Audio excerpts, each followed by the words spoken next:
దశాబ్ది ఉత్సవాల్లోనే నిర్ణయం తీసుకున్నాం అక్కడ తెలంగాణ తల్లిని ప్రతిష్ఠించాలని. కానీ ఈరోజు కాంగ్రెస్ పార్టీ ఎంత కుసంస్కార పార్టీ అంటే ఆ ముఖ్యమంత్రి జై తెలంగాణ అన్నాడు, అంబేద్కర్ విగ్రహానికి దండయ్యాడు, 125 ఫీట్ల ఎత్తుల్లో ఉండే అంబేద్కర్ విగ్రహాన్ని కనీసం స్వతంత్ర దినోత్సవం నాడు కానీ 14 ఏప్రిల్ నాడు ఆయన జయంతి నాడు కానీ కనీసం అక్కడ లైటింగ్ ఏర్పాటు చేయరు, కనీసం పరిశుభ్రత కూడా పాటించరు. అమరజ్యోతి ఇంతవరకు కనీసం పర్యాటకుల కోసం ఓపెన్ కాలేదు.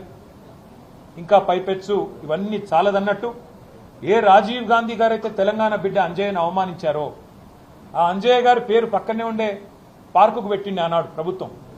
కానీ అంజయ్య గారి పేరు పోయింది, అది లుంబిని పార్క్ అయింది. ఇప్పుడు ఏ అంజయ్య గారిని అయితే అవమానించిన వ్యక్తి ఉన్నారో ఆయన విగ్రహాన్ని తెచ్చి మా నెత్తిన రుద్దడం అంటే ఇది ఎంతవరకు న్యాయం అని చెప్పి వాళ్ళు నేను మా పార్టీ తరఫున అడుగుతా ఉన్నాను. మేము 10 ఏళ్ళు చాలా సంస్కారవంతంగా వ్యవహారం చేసినాం. రాజీవ్ ఆరోగ్యశ్రీ అనే పథకం ఉంటే దాని పేరు మార్చలేదు, అట్లే కొనసాగించాం. మా పేరు పెట్టుకోవచ్చు, ఇంకో పేరు పెట్టవచ్చు, కానీ మార్చలేదు. రాజీవ్ రహదారి అని స్టేట్ హైవే ఉంటే దాని పేరు కూడా మార్చలేదు. రాజీవ్ గాంధీ యూనివర్సిటీ అని IIIT బాసరకు పేరుంటే నాలెడ్జ్ యూనివర్సిటీ అని దాన్ని కూడా మార్చలేదు, కొనసాగించినాం.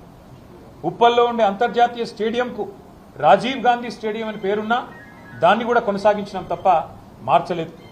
అదే మాదిరిగా అంతర్జాతీయ విమానాశ్రయం పేరు రాజీవ్ గాంధీ అంతర్జాతీయ విమానాశ్రయం ఉన్నా దాన్ని కూడా కొనసాగించినాం తప్ప కుసంస్కారవంతంగా ఆలోచన చేయలేదు.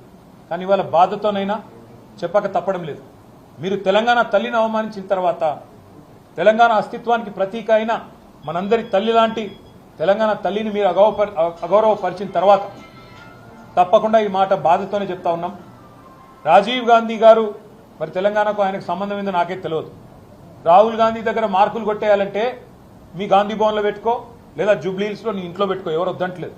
కానీ ఇవాళ తెలంగాణ సెక్రటేరియట్ ముందు రాజీవ్ గాంధీ విగ్రహాన్ని పెట్టి ఏ కాంగ్రెస్ పార్టీ అయితే వందలాది మంది పిల్లల ప్రాణాలు తీసిందో ఆ కాంగ్రెస్ పార్టీ మళ్ళొక్కసారి క్రూర పరిహాసం ఆడే విధంగా తెలంగాణతో, తెలంగాణ అస్తిత్వాన్ని, తెలంగాణ ఆత్మగౌరవాన్ని దెబ్బతీసే విధంగా వ్యవహారం చేస్తూ ఉన్నారు.